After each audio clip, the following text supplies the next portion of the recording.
Our next panelist is going to be Dr. Silvera. So Stephanie, I'm going to turn it over to you for your reflections. Hi, thank you so much. And I agree with everything that's been said so far.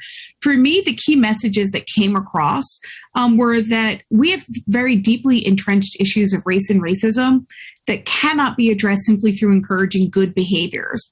In fact, the racism that we have often undermines the work that we do to access good health, while simultaneously masking the structural inequalities that lead to those differences in health outcomes, and also lead us to believe that the problems are simply behavioral and not structural. And so in order to address these structural issues, we need structural solutions.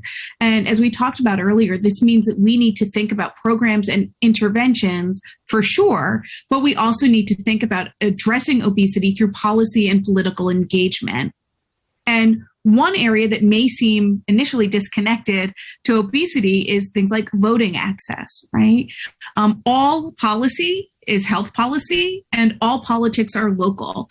And so we need to be engaged with our local and hyperlocal government who are responsible for zoning laws and transportation policies, as well as our housing and education policies. And as both of the previous speakers mentioned, all of this is being highlighted through the impact of COVID-19 on families. And what we've been seeing is that these families, particularly families of color, have been disproportionately impacted with respect to both incidence and mortality, and often at younger ages.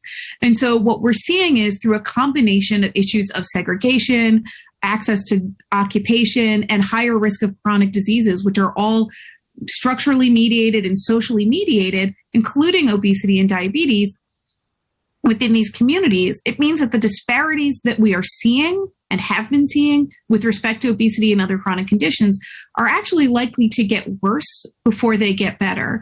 So, for example, in New Jersey, the Latinx community, young men under the age of 65 have 7 times the mortality rate from COVID.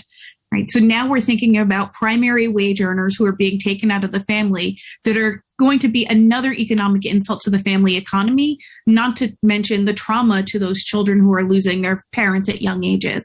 And I don't think we've yet to understand the deep impact that this is going to have, again, on access to resources and to those families, and how that might manifest through conditions including obesity.